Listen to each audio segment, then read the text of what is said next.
गुरुजी, आज के इस अंक में हम रक्त से संबंधित बात करने जा रहे हैं और रक्त में सबसे बड़ा जो एक रोग होता है रक्त संचार का, जिसे कहते हैं रक्तचाप, यानी ब्लड का जो प्रेशर होता है वह संतुलित होता है, तब व्यक्ति का जो शरीर है वो स्वस्थ माना जाता है। लेकिन जहां पर यही संचार, ये रक्तचाप ऊंचा हो जाए या निम्न हो जाए तो समस्याएं उत्पन्न होती हैं।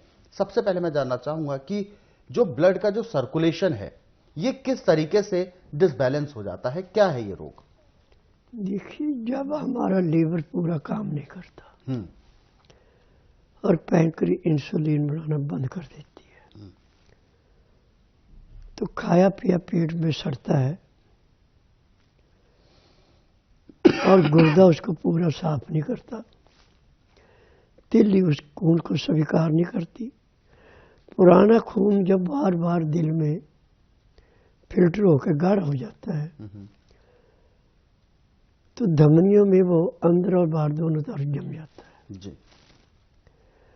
तो इससे हमें हाई बीपी बोलते हैं। और जब किसी का लीवर पूरा काम नहीं करता और खून की ज़्यादा कमी पड़ जाती है तो उसको लो बोलते हैं जी। हाई में तो चेहरा लाल हो जाता है, गुस्सा बहुत आता है। लो जब होता है तो हाथ पांव टेढ़े पड़ जाते हैं, जुबान भी थरथराती है। अब जो नुस्खा मैं आपको बताने जा रहा हूं, चाहे लो हो चाहे हाई हो, दोनों को नॉर्मल रखने के लिए रामबाण। आप अब इस टाइम सीजन है, आंवले का जूस निकाल करके उसको बोतलों के अंदर रख लें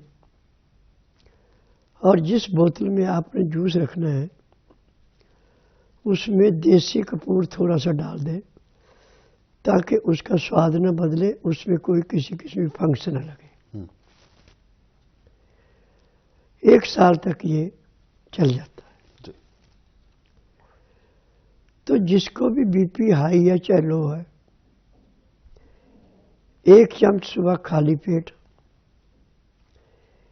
1 दोपहर को खाना खाने से 1 घंटा पहले, 1 रात को खाना खाने से 1 घंटा पहले, सिर्फ 3 चम्मच। रस जो पीता है उसका लीवर, पैंक्री, पित्ता, गुर्दा, तिल्ली, दिल सारे पूरा काम करते हैं। आंवले का जूस थोड़ा कड़वा खट्टा जरूर है परंतु बाद में इसका मिठास बहुत है जी।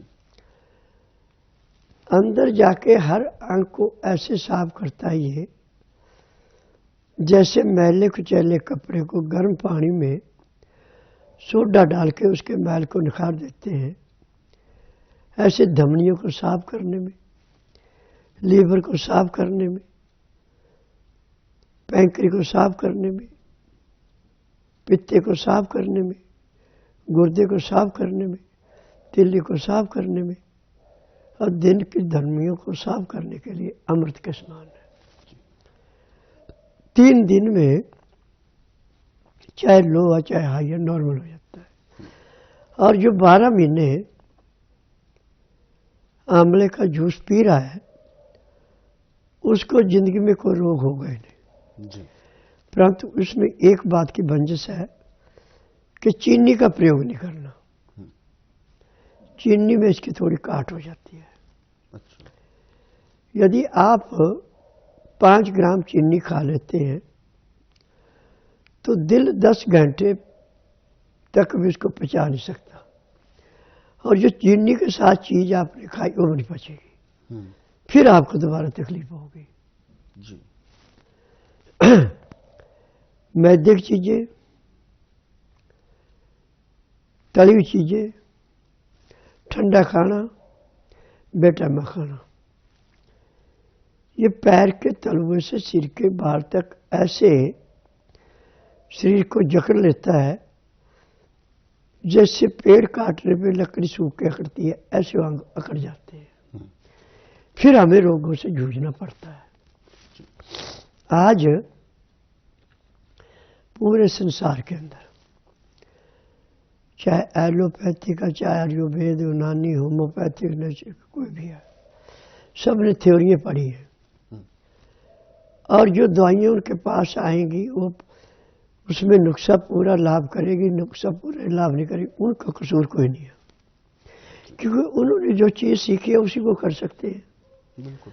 परंतु मैं नाड़ी वैद्य हूँ, मुझे 10,000 जड़ी बूटियों की पहचान है जिनसे मैं दवाइयाँ बनाता हूँ, और मेरी अपनी फार्मेसी दवाइयाँ बनाने की, मैं किसी की बड़ी बड़ी दवाइयाँ नहीं बेचता।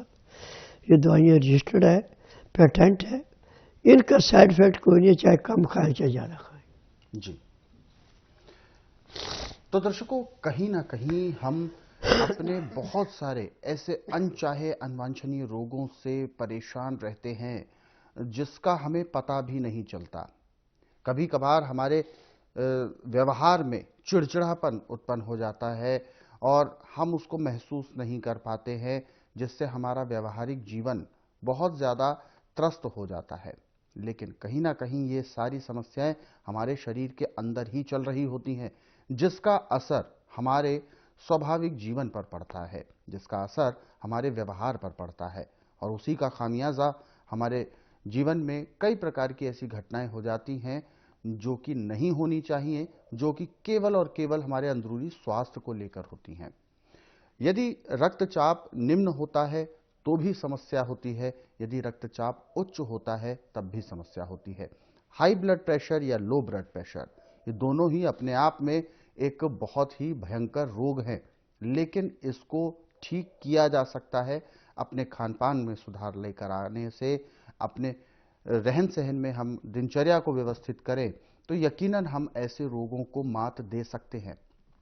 और जो भी रोगी इस तरीके के रोगों से त्रस्त हैं, ऐसे रोगियों के लिए गुरुजी ने बहुत ही बेहतर उपचार जो अभी बताए हैं, इनको आपने अपने कॉपी पेन के साथ नोट जरूर कर लिया होगा और उसको अपने जीवन में आज से ही शुरू करें, अपनी दिनचर्या में शामिल करें, ताकि आज से ही आप अपने रक्तचाप को बिल्कुल बैलेंस कर सकें और अपने जीवन को खुशहाल बना सकें। ऐसे ही नुस्खे और उपचारों को यदि आप पढ़ना चाहते हैं, समझना चाहते हैं, तो स्वस्थ विचार पुस्तकों के जरिए आप पढ़ सकते हैं। इन पुस्तकों को रोजाना 10 से 15 मिनट भी आप पढ़ते हैं तो अधिकांश रोगों को आप घर बैठे ही दूर कर सकते हैं।